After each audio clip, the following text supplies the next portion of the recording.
ദിവസം മാധ്യമങ്ങളിൽ വന്നിട്ടുള്ള ഈ ന്യൂസ് നിങ്ങൾ കണ്ടു കാണുമല്ലോ. കെനൈൻ അഡിനോ 1 അഥവാ അഡിനോ വൈറസ് ടൈപ്പ് 1 വളർത്തുനായ്ക്കളിൽ പടർന്നു പിടിക്കുന്നതായാണ് മൃഗസംരക്ഷണ വിദഗ്ധർ വ്യക്തമാക്കുന്നത്. കേരളത്തിൽ ഇൻഫെക്ഷ്യസ് കനൈൻ ഹെപ്പറ്റൈറ്റിസ് എന്ന് പറയുന്ന അസുഖം പടർന്നു പിടിക്കുന്നു എന്ന് പറഞ്ഞായിരുന്നു ഈ ന്യൂസ്. നമ്മൾ കോർ വാക്സിനുകളെ കുറിച്ച് സംസാരിച്ച സമയത്ത് നമ്മൾ പറഞ്ഞിരുന്നു, ലോകത്തെല്ലായിടത്തും നായകൾക്ക് ചില രോഗങ്ങൾക്കെതിരെ നിർബന്ധമായും കുത്തിവയ്പ്പുകൾ എടുത്തിരിക്കണം എന്നുള്ളത്. അതിൽ പെടുന്ന ഒരു അസുഖമാണ് ഈ കനൈൻ അഡിനോ വൈറസ് അല്ലെങ്കിൽ ഇൻഫെക്ഷ്യസ് കനൈൻ ഹെപ്പറ്റൈറ്റിസ്. പക്ഷെ കനൈൻ ഡിസ്റ്റംബറിനെ കുറിച്ചും പാർവോനെ കുറിച്ചും റാബീസിനെ കുറിച്ചും നമ്മൾ വീഡിയോ ചെയ്തപ്പോഴും കനൈൻ ഇൻഫെക്ഷ്യസ് ഹെപ്പറ്റൈറ്റിസിനെ കുറിച്ച് നമ്മൾ വീഡിയോ ചെയ്തിട്ടില്ല. അതിനുള്ള കാരണം കേരളത്തിൽ അത്ര കോമൺ ആയിട്ടുള്ള ഒരു അസുഖമല്ലായിരുന്നു ഇത് എന്നുള്ളത് കൊണ്ടാണ്. പക്ഷേ എങ്ങനെയാണോ കനൈൻ ഡിസ്റ്റംബർ ഇത്രയും കാലം കേരളത്തിൽ അത്ര കോമൺ അല്ലാതെ ഇരുന്നിട്ട് പോലും ഇപ്പോൾ ഒരുവിധം എല്ലാ സ്ഥലങ്ങളിലും വളരെ വലിയ രീതിയിൽ നായ്ക്കളെ കൊന്നുകൊണ്ടിരിക്കുന്നത്, അതുപോലെ തന്നെ ഇൻഫെക്ഷ്യസ് കനൈൻ ഹെപ്പറ്റൈറ്റിസിന്റെ കേസുകളും ഇന്ന് കേരളത്തിൽ കൂടിക്കൊണ്ടിരിക്കുകയാണ്. സോ സമയം കളയാതെ നമുക്ക് ഈ രോഗത്തെക്കുറിച്ച് കൂടുതൽ മനസ്സിലാക്കാൻ ശ്രമിക്കാം. എൻ്റെ പേര് ഡോക്ടർ മേഘ വിൽസൺ. ഞാനൊരു വെറ്റിനറിയൻ ആണ്. ആനിമൽ റിലേറ്റഡ് അല്ലെങ്കിൽ വെറ്റിനറി റിലേറ്റഡ് കണ്ടന്റ് നിങ്ങൾക്ക് ഇഷ്ടമാണെങ്കിൽ do follow my channel the vet voyages.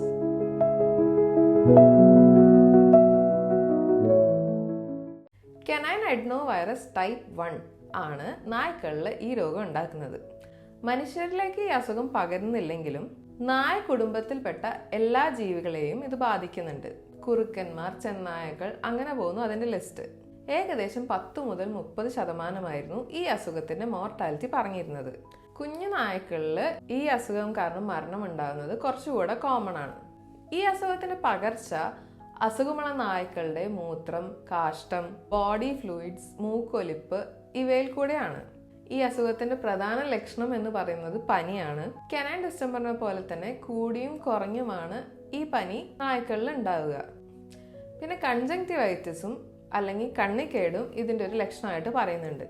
വായിലൂടെ കയറുന്ന വൈറസുകൾ ടോൺസിലിൽ വെച്ച് മൾട്ടിപ്ലൈ ചെയ്യുന്നു.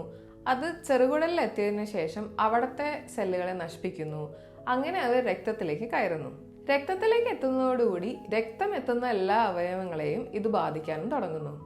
10 മുതൽ 14 ദിവസം വരെയാണ് ഇതിനു വേണ്ടി ഈ വൈറസുകൾ എടുക്കുന്ന സമയം, അതായത് ഇൻക്യുബേഷൻ പീരീഡ്. മറ്റു ലക്ഷണങ്ങളിലേക്ക് പോവുകയാണെങ്കിൽ ചെറുകുടലിനെ ബാധിക്കുന്നതുകൊണ്ട് തന്നെ ഛർദി, വയറിളക്കം, വയറുവേദന ഇതെല്ലാം നായ്ക്കളിൽ കാണുന്നു.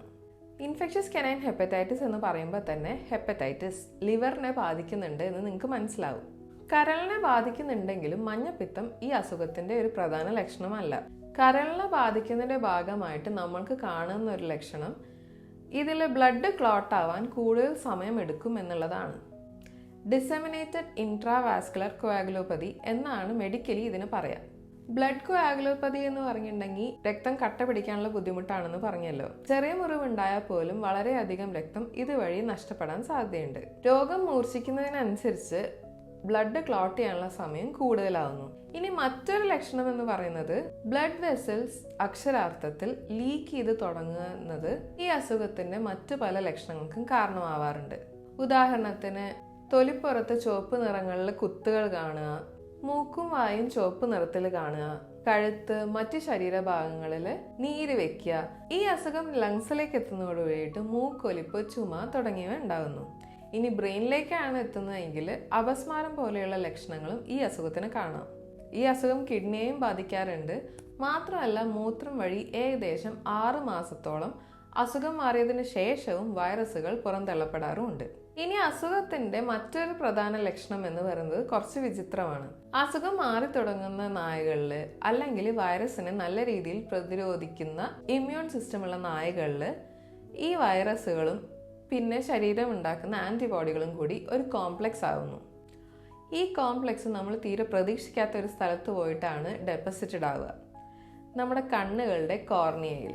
ഇത് കണ്ണുകളിൽ നീർക്കെട്ട് ഉണ്ടാക്കുന്നതുകൊണ്ട് അസുഖം മാറി തുടങ്ങുന്ന നായകളിൽ കുറച്ച് കാലത്തേക്ക് നീല നിറത്തിലായിരിക്കും അവരുടെ കണ്ണുകൾ കാണപ്പെടുക.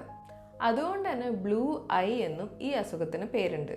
മിക്കപ്പോഴും ഇത് താൽക്കാലികമായിട്ടുള്ള അവസ്ഥയാണെങ്കിലും ചില സമയങ്ങളിൽ കാഴ്ച നഷ്ടപ്പെടാനും കാരണമാവാറുണ്ട്.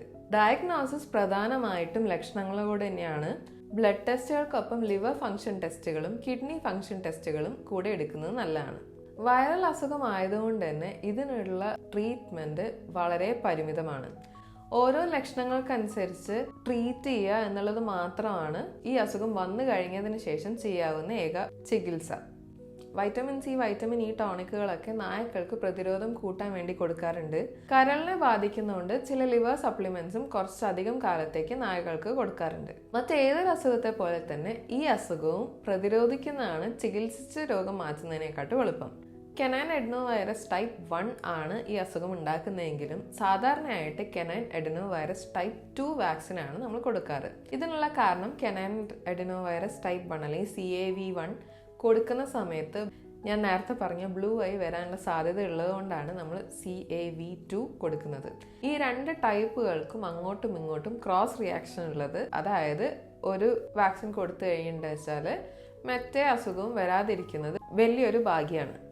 ഏതോ ഒരു മാധ്യമം കൊടുത്തിട്ടുള്ള ഒരു ന്യൂസിൽ വാൻഗാർഡ് വാക്സിൻ മാത്രമാണ് ഇതിനെതിരെ പ്രതിരോധം നൽകുന്നുള്ളൂ എന്ന് പറഞ്ഞിരുന്നു. വാൻഗാർഡ് നല്ലൊരു വാക്സിൻ തന്നെയാണ്. പക്ഷെ നിങ്ങളുടെ സ്ഥലത്ത് ആ ഒരു വാക്സിൻ അവൈലബിൾ അല്ല എങ്കിൽ കെനൈൻ അഡിനോവൈറസ് ടൈപ്പ് 2 ഉള്ള ഏതൊരു മൾട്ടി കമ്പണന്റ് വാക്സിനും നിങ്ങൾക്ക് ഉപയോഗിക്കാവുന്നതാണ്. 1 വർഷത്തേക്കാണ് നിലവിൽ ഈ അസുഖങ്ങൾക്കെതിരെ ഈ വാക്സിനുകൾക്ക് പ്രതിരോധം ഉണ്ടാവുക. ഇനി അസുഖം മാറിക്കഴിഞ്ഞിട്ടുണ്ടെങ്കിൽ നിങ്ങൾക്ക് ഈ നായകളെ എങ്ങനെ പരിചരിക്കാം എന്ന് കൂടെ പറഞ്ഞു പോവാം. ഈ ബ്ലൂ ഐ ഉള്ളത് കൊണ്ട് തന്നെ ബ്രൈറ്റ് ലൈറ്റിൽ നിന്ന് അല്ലെങ്കിൽ നേരിട്ട് വെയിലടിക്കുന്ന സ്ഥലത്ത് നിന്ന് നായകളെ ഒഴിവാക്കുന്നതായിരിക്കും നല്ലത്. അസുഖത്തിന് ശേഷം ഭക്ഷണം കഴിച്ചു തുടങ്ങിയാലും വളരെ പതുക്കെ മാത്രമാണ് ശരീരത്തിലേക്ക് ഈ ഭക്ഷണം പിടിച്ചു തുടങ്ങിയുള്ളൂ. കാരണം ചെറുകുടലിലെയും മറ്റ് സെൽസിനെ ഈ വൈറസ് ഡാമേജ് ചെയ്യുന്നു എന്ന് ഞാൻ പറഞ്ഞിരുന്നു. സോ അത് ക്ലിയർ ആയി വന്നതിന് ശേഷം മാത്രമാണ് ഭക്ഷണം നല്ല രീതിയിൽ ഇവരുടെ ശരീരത്തിന് പിടിച്ചു തുടങ്ങുള്ളൂ. ആരും ടെൻഷൻ അടിക്കേണ്ട ആവശ്യമൊന്നുമില്ല. ഇനി ICH വന്നിട്ടുള്ള ഒരു നായ ഏകദേശം 6 മാസത്തോളം യൂറിനിലൂടെ ഈ വൈറസുകളെ പുറന്തള്ളും.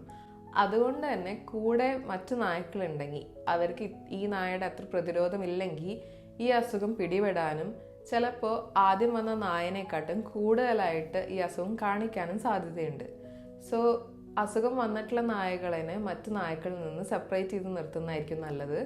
ഇനി മറ്റു വഴികളൊന്നും ഇല്ലെങ്കിൽ ബ്ലീച്ചിങ് പൗഡർ ഉപയോഗിച്ച് ഈ കൂട് വൃത്തിയാക്കിയതിന് ശേഷം മറ്റു നായ്ക്കളെ നിങ്ങൾക്ക് ഇടാവുന്നതാണ്. നിങ്ങൾക്ക് ഈ അസുഖത്തിനെ കുറിച്ച് കൂടുതൽ സംശയം ഉണ്ടെങ്കിൽ താഴെ കമൻറ്റ് ചെയ്യാവുന്നതാണ്. വേനലായതുകൊണ്ട് തന്നെ ഈ സമയത്ത് വരാൻ സാധ്യതയുള്ള മറ്റൊരു അസുഖം കൂടിയുണ്ട്, ചെള്ളുപനി. അതിനെക്കുറിച്ചൊരു ഡീറ്റെയിൽ വീഡിയോ നമ്മൾ ഓൾറെഡി ചാനലിൽ അപ്ലോഡ് ചെയ്തിട്ടുണ്ട്. ആ വീഡിയോ നിങ്ങൾക്ക് ഇവിടെ കാണാവുന്നതാണ്. നായുള്ള മറ്റ് സുഹൃത്തുക്കൾക്കും ഈ വീഡിയോ ഷെയർ ചെയ്തും കൊടുക്കുക. Thanks for watching.